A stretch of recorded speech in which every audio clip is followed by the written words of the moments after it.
Battery is where you can get electric energy from a chemical reaction. The batteries which cannot be reused over and over again. So here you can see the positive terminal, this is the negative terminal, and this is the graphite. A paste of HgO and carbon acts as a cathode.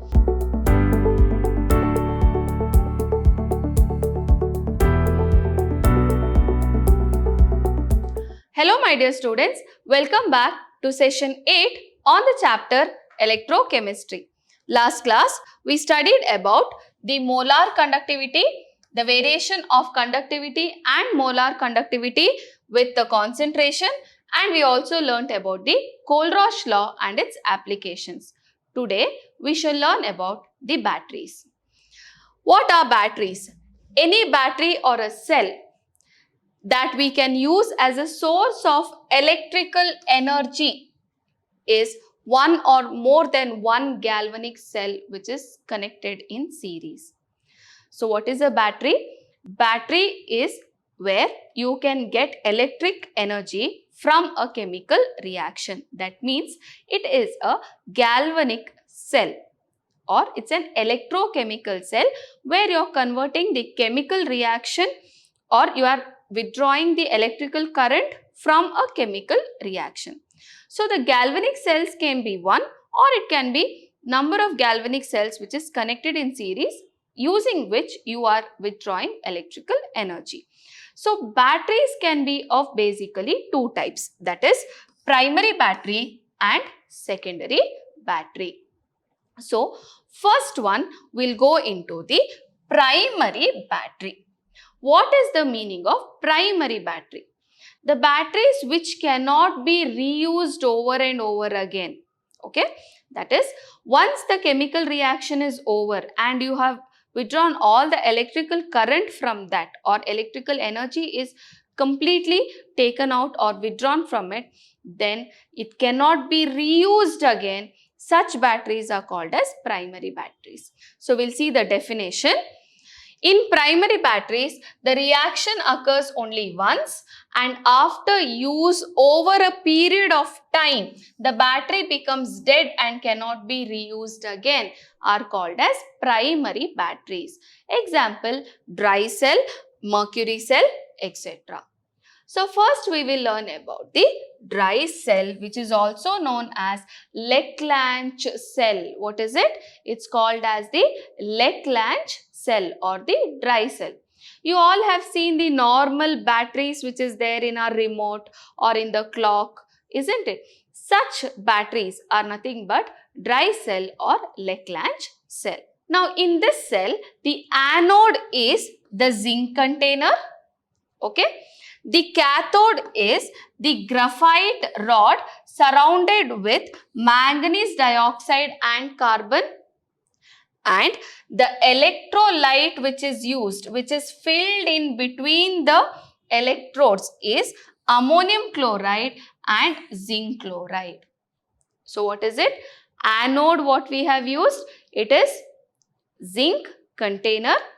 Cathode is graphite rod around which there is a manganese dioxide and carbon paste which is there. Okay. And between the two electrodes, there is a moist paste of what? Ammonium chloride and zinc chloride which is filled. So here you can see the positive terminal, this is the negative terminal, and this is the graphite rod which is used as the cathode, zinc casing which is used as the anode, then you have manganese dioxide and ammonium chloride with zinc chloride paste in between the electrode, here in between. Okay. Now, what are the reactions which is taking place? At anode, you can see zinc will liberate electrons to give Zn+2 ions. Cathode, you can see manganese dioxide with ammonium ion accepts an electron to form MnOOH and ammonia is formed. Ammonia with zinc ions forms a complex. And the potential which is developed in this particular battery is 1.5 volt. Okay. So for the exam point of view, how are we supposed to write the answers if you ask me? First thing you have to write what is anode, what is cathode, what's the electrolyte, what is the potential developed. And then you have to write the reactions. Okay. Diagram is not necessary for your exams. Okay. The next battery which we need to study is the mercury cell. This is used in the low current devices like hearing aids, watches, etc. You all have seen that small flat battery which is there in our watches, that is mercury cell. In this one, zinc mercury amalgam acts as anode. A paste of HgO and carbon acts as a cathode, and the electrolyte used is a paste of KOH and ZnO. So what is it? We have a cathode which is steel here, insulation is there, anode is zinc with mercury and amalgam, a paste of HgO is there in between. Okay, so this is a mercury cell. Now, what are the reactions which is happening here? At anode, zinc amalgam with OH minus forms zinc oxide, water and liberates 2 electrons. In cathode, HgO we have as a cathode, isn't it? That with water accepts 2 electron to form mercury and OH minus is liberated. See, the OH minus which is liberated here is used up again. That is why it has got a little longer life also. But the potential which is developed is just 1.35 volt. Okay. So that's about the mercury cell. Next we have the secondary batteries. What are secondary batteries? These batteries can be used over and over again by recharging. So what we are doing? In secondary cell or a secondary battery, after use can be recharged by passing current through it in opposite direction and reused for a very long time. For example, what we have at home, that is our UPS, what is there? They are all secondary batteries, or the batteries which is there in our vehicles are also secondary batteries. So, lead storage battery or nickel cadmium cell, etc. are the secondary batteries. Okay. So, first one which we need to learn is about the lead storage battery. That is our UPS or the vehicle batteries which we have. Okay. So, the lead storage battery commonly used in automobiles or the inverters.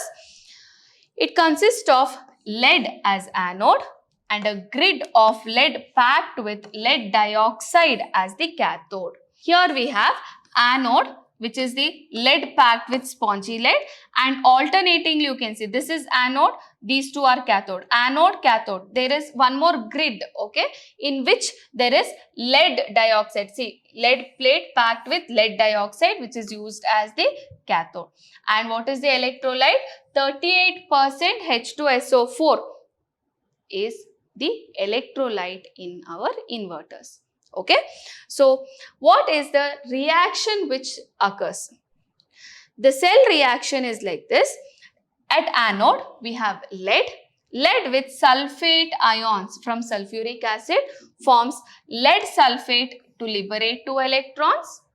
Then, at cathode, we have lead dioxide, PbO2, reacts with sulfate and H plus ion of the acid, accepts 2 electron again to form lead sulfate and water.